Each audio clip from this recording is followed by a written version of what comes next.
Good morning and welcome to our latest webinar. I'm delighted to invite along today our special guest, Mark Leahy, who is a psychotherapist and a clinical hypnotherapist. For those of you who don't know what that means, Mark will very easily explain that to you in a moment. He's lots of experience in the field. He's very good at what he does. The reason we invited him along today is because mental health issues appears to be rising under the coronavirus pandemic lockdown. I've heard that there are a record number of divorces in China at the moment, mainly because they're ahead of us in terms of being under lockdown for longer. So let me just also mention a little bit of housekeeping to you. You should be able to find a box at the bottom of your screen where you can type in any questions you have during the webinar. Don't be afraid to ask questions. There's no such thing as a stupid question. What we'll do, we're going to work to time. We said it would take half an hour. So after 25 minutes of the presentation, we'll have 5 minutes at the end to answer any questions you have. If you do inundate us with lots of interesting questions and we don't get time to answer it on the day, we'll follow up by email if that's okay with you. So without further ado, I'd just like to introduce you to Mark to give you a brief introduction about himself. Over to you, Mark.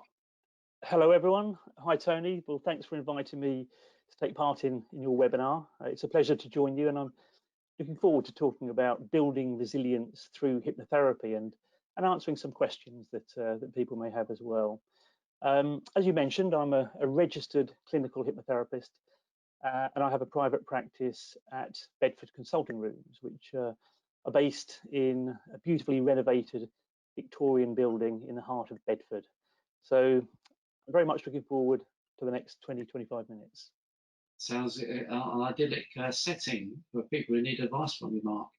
So let me kick off with the first question. Let me ask you, Mark, how common are mental health problems in society today? Well, official figures from the mental health charity Mind tell us that approximately 1 in 4 people in the UK will experience a mental health problem each and every year. However, unofficially, it's believed that it's more like 2 in 4, and maybe even as high as 3 in 4. So that's 75% of people experiencing some sort of mental health issue every year. And that's a staggering figure, which really does give cause for serious concern. I'm sure you'll agree. I think an important question we should ask is, are mental health problems increasing? Are they on the increase? The figures show that the overall number of people with mental health problems hasn't actually changed much in recent years, but worries about things like money, job security, the economy, and of course, particularly with the current coronavirus pandemic, health can make it much harder for people to cope. And what is concerning is that how people cope with mental health problems is getting worse. That's not improving. In particular, the number of people who self-harm, that have suicidal thoughts, and the number of people who attempt suicide is actually increasing, and that's worrying, along with the numbers of people suffering from the whole range of anxiety disorders and depression as well. So clearly, as a society, our support mechanisms need to be closely looked at, and we perhaps need to pay more attention to the range of mental health services available, and just as importantly, how they're accessed. So I've got some statistics which I just want to share with you. I won't go through all of these, but just some of them. Now, every 7 years, a survey is done in England to measure the numbers of people who have different types of mental health problems. These figures are from the last survey, which was done in 2016. Now, you'll see that the survey measures a number of mental health issues, but I want to draw your attention in particular to the 4 at the top of the table. So the number of people who have self-harmed, made suicide attempts, and or had suicidal thoughts over their lifetime. And those suffering from anxiety and depression, that's that fourth bar down. So self-harm, we're talking about in excess of 7% of the population. Suicide attempts, over 6%. Suicide thoughts, over 20% of the population, and mixed anxiety and depression in excess of 7%.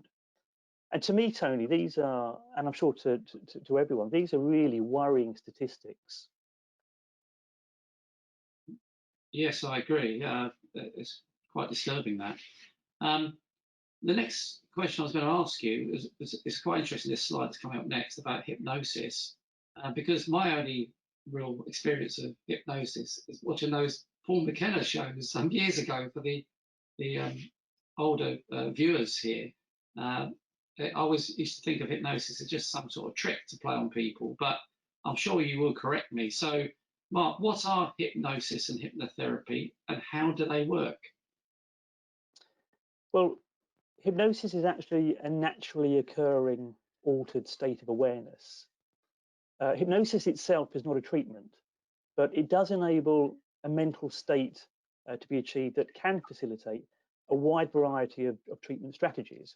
Now, almost everyone, almost all of us will have experienced this altered state of awareness that I refer to, and probably many times as well. We just don't refer to it as hypnosis necessarily. So, for example, have you ever caught yourself daydreaming and maybe not noticed routine things happening around you? Have you ever been absorbed in a fascinating book and not noticed someone speak to you, or how much time has passed? These experiences are similar to achieving that altered state of awareness, that light trance state, if you like. Experiencing hypnosis can be similar. It's a narrowing of the focus of attention, and it's usually underpinned by a very pleasant feeling of deep relaxation. You might say that a trance state is to consciousness what a telephoto lens is to a camera. It's a good analogy. Hypnotherapy, on the other hand, is a form of therapy in which the use of hypnosis forms the core aspect of treatment. It's a form of therapy used to readjust and to reprogram the subconscious mind. In terms of how it works, well, there are many theories as to how hypnosis works, and research suggests that when we enter this altered state of awareness, this hypnotic state, positive, beneficial suggestions can be directly embedded into the uncritical subconscious part of our mind, bypassing, if you like, the more critical faculties of our conscious mind. This altered state of awareness or consciousness is very largely characterized by a state of suggestibility, showing an increased ability to produce positive changes in motivation, in habits, in lifestyle. And it's often used as well to modify physical sensation, and that's used increasingly in pain relief. Now, I just want to use this analogy, if you like, and be more specific in explaining how it works briefly. Let's assume that the brain works like a very sophisticated computer, okay? The upper part of the brain has two separate sides, which we call hemispheres. In computer terms, it seems that each hemisphere is programmed differently. The left side is our logical side, and it seems to be responsible for our logical, rational, critical, analytical, if you like, mathematical type functions. And the important thing to remember here is that it's not programmed to understand emotions. The right hemisphere is our emotional side and is programmed to be responsible for our emotions, our feelings, our instincts, intuition, imagery, things like that. And it aids in the understanding of such things as metaphor. So when we enter a hypnotic state, there seems to be a shift in brain function from left to right. So continuing with the computer analogy again, we sort of log on to the right hemisphere, if you like. Interesting. These are tough times. What exactly is anxiety, and how do we recognize the symptoms, and how can hypnotherapy work? Three questions in one there. So what is anxiety? Well, three. in a nutshell, anxiety is our body's natural response to stress. It's a feeling of fear or apprehension about what's to come, about the future. So, for example, going for a job interview, or perhaps giving a speech, or maybe the prospect of losing your job, something that a lot of people are thinking about and facing at the moment. Now, excessive anxiety can be triggered by either a single big event or a build-up of smaller stressful situations. For example, a big event might be a death in the family, or work stress, a build-up of smaller stressful situations. So anxiety itself is a normal, albeit unpleasant, part of life. Now, whereas stress is something that will come and go according to the external factor or factors causing it, anxiety is something that can persist whether or not the cause is clear to the person who's actually experiencing it. What's important to recognize, or what's important is the recognition that anxiety is actually a normal thing, and it exists due to a set of bodily functions that have existed in every one of us from our caveman days, if you like. So let me explain that a little bit further. Back then, when we were living in caves, we were equipped with this sort of internal alarm system, if you like. It was designed to protect us and guard us from dangers surrounding us in the wild. It's commonly known today as the fight or flight response. And this system would make us hyper alert. It would give us a boost of adrenaline that would increase the heart rate and pump oxygen around the body. Typically, we see this and feel this and experience this today as butterflies in the stomach, if you like. It's simply this mechanism kicking in. But instead of being used to avoid immediate danger, it's often wrongly and inappropriately activated in a person during normal, everyday situations when stress has built up, often unknowingly as well. So one way of thinking about your anxiety is to imagine your stress levels, and this again is another good analogy. Imagine your stress levels as being like a bucket of water. Okay, so here's your bucket of water. If we keep adding stressors to the bucket, even tiny ones like commuting to work or the school run, for example, over time it fills up until one day it overflows. Okay, and this analogy can be a really useful way of looking at anxiety, because it explains why sometimes it can seem to come out of the blue with no significant trigger. So what we need is, if you like, a leaky bucket with lots of holes in it to let stress out and reduce those overall stress levels. And each one of these holes could be something positive that you do to manage your anxiety, such as yoga, for example, or daily exercise, or reading, or listening to music. So that's an interesting and a useful analogy, I think, to help people understand not only what stress is, but how it actually affects us, how it works. In terms of how hypnotherapy can help, well, hypnotherapy can help manage our levels of anxiety in a number of ways. In its most fundamental and simplest form, hypnotherapy uses suggestion. So by repeatedly suggesting to the client, whilst they're in a hypnotic state, often subtly by the use of metaphor, that they will behave in a certain way, maybe ditching old unhelpful habits or developing new healthy habits, the conscious critical part of the brain, that left hemisphere that I referred to earlier, is effectively sidestepped, and we work with the right hemisphere, that creative side, that side that is responsible for emotions, feelings, instincts, intuition. So that's essentially how it works.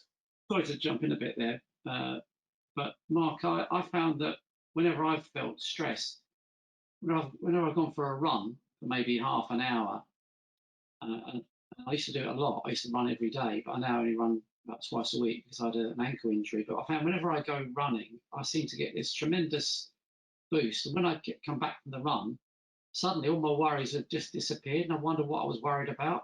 Is this the endorphin effect? It is indeed. It's those wonderful endorphins kicking in, and that's exactly what you're experiencing. And it's a fantastic antidote, if you like, to anxiety and to stress. So well done for doing that, and perhaps you should pick it up again and continue doing it. But well done. Let me just, if I may, then comment on just a couple of the points here on this Sure. particular slide. So in relation to what you do or have done, Tony, hypnotherapy can help us learn how to relax better. And it's worth noting that it's impossible for an anxious mind to exist in a relaxed body. So by learning to relax, and I mean to really relax physically, psychologically, and emotionally, we start to gain more control over certain aspects of ourselves. And when we can do this, when we can manage and control our anxiety, it's much, much better, and we just feel so much better. So developing the ability to physically relax is a first and a big step to overcoming anxiety. Secondly, hypnotherapy can help in changing negative self-talk to positive self-talk. Now, self-talk is that thing that we all do at times. It's that little voice inside our head telling us we're not good enough, telling us that we're always getting it wrong, that we're a failure. And this can Yeah. be hugely damaging, quite clearly. Hypnotherapy can bolster our self-confidence. It can help us believe in ourselves. It can help us trust ourselves. And we all Yeah. know what it's like when we're confident. We feel like we can achieve anything. Yes. Yes. Yeah. I've personally found that I've done a few things that have helped.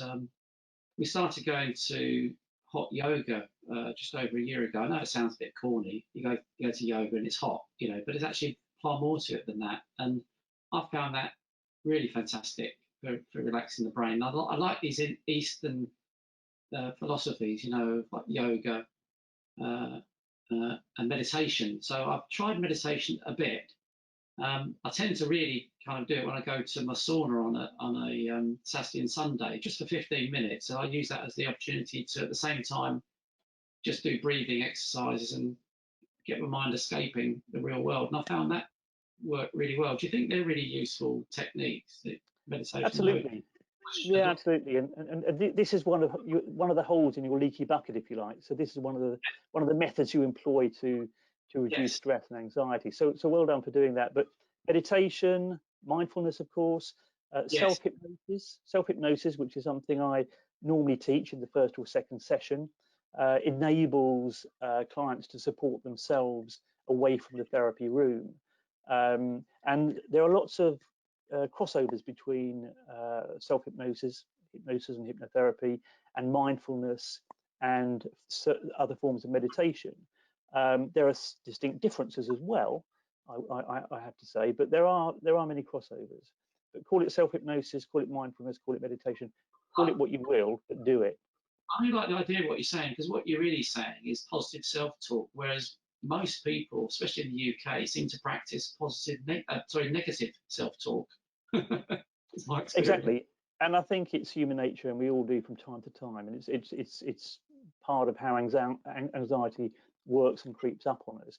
I'll just take one other bullet point from that slide, if I may, and that is that hypnotherapy can help us to visualize and to experience positive outcomes, and this is very important as well. It can help us experience these positive outcomes as if they're actually happening. So by Yeah, visualizing and experiencing the outcome that we want, say, for example, at a job interview or on the sports field, we can make it happen. It's about practice. yes, The more we do it, the more we practice it in our mind, in that state of hypnosis where we're just focused on the process, the more likely it is to become a reality and the more likely it is to happen.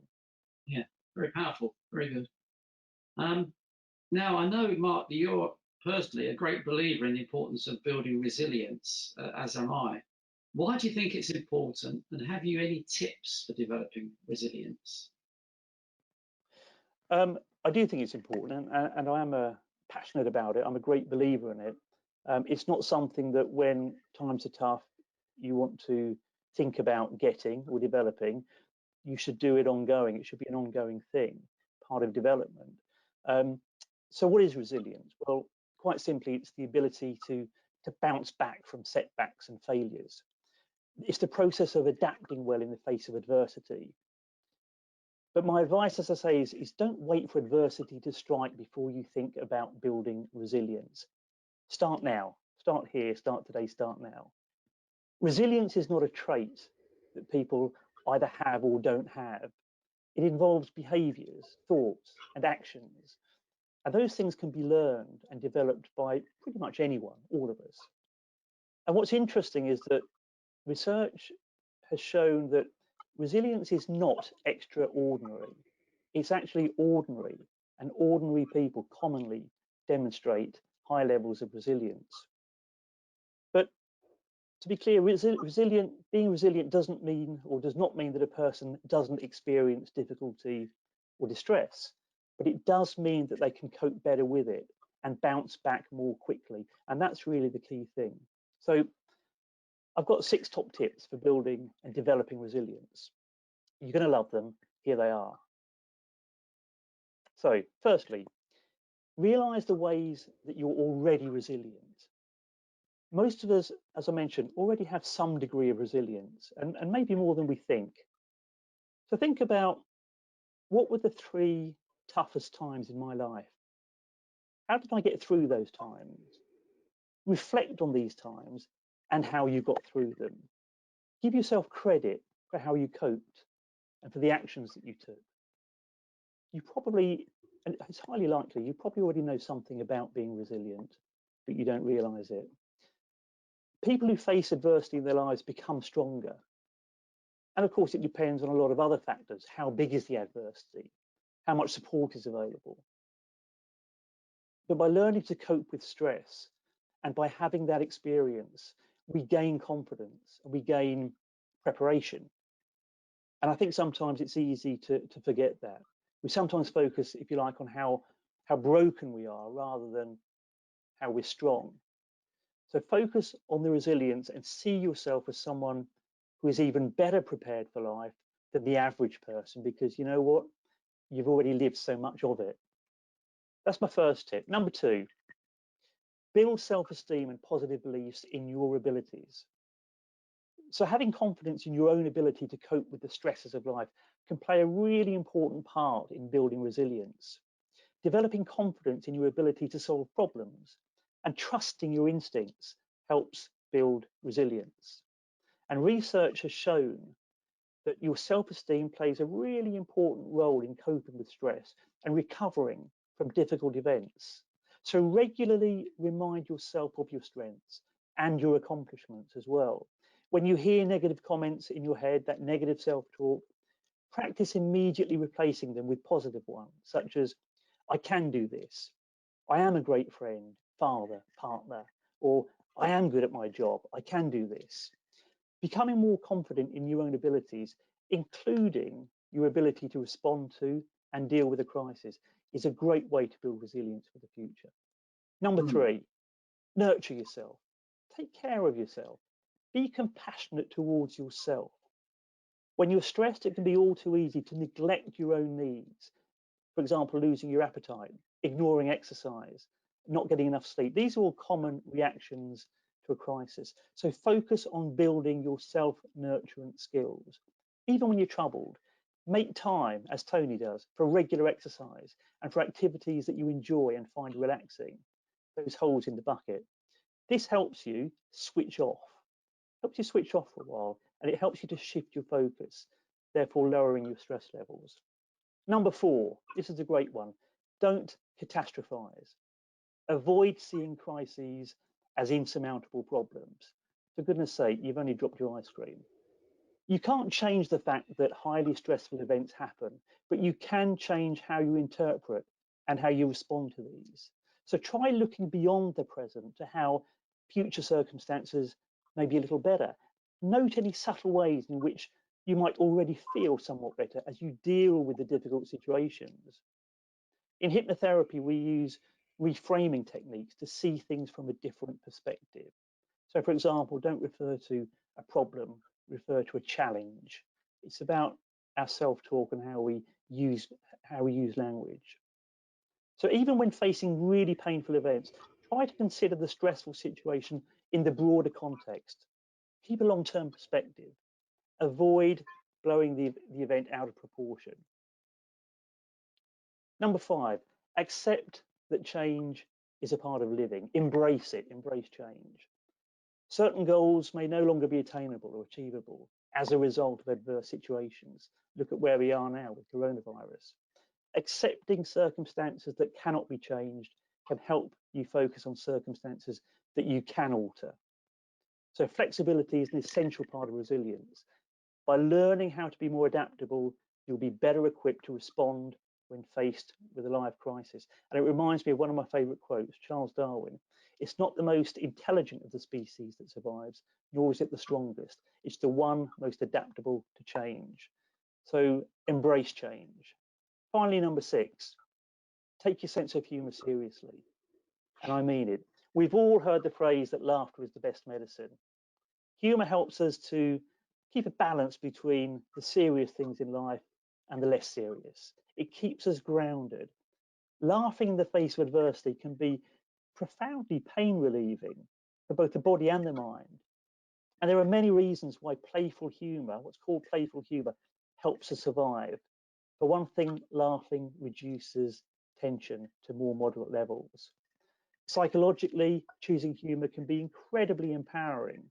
Playing with a situation makes a person more powerful than sheer determination alone does.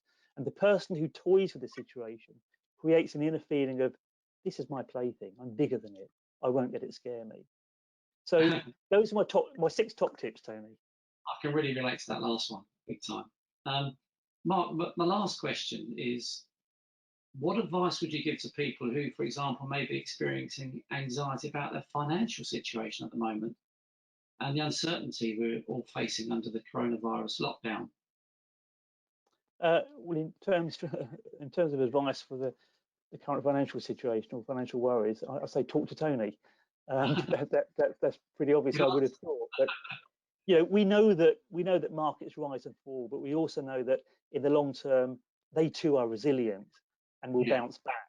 So my advice is to hold your nerve, be prepared for falling investment values, and use your resilience to weather this storm. Don't catastrophize. Great answer, totally agree. Then we've got to the questions section now, and funny enough, I've only got one question, and that either means that you've been brilliant at answering every single point people could think of, or people are shy to ask questions, or what. But the main question, actually, ironically, is for me. I feel money worries on a regular basis due to my idea of a dream retirement and having the funds to make this happen. Do you think Mark could help me? Well, I could give a brief answer and say yes. This is a closed question. But yes, I'm sure Mark could help you for the reasons he's given in his excellent slide presentation just now.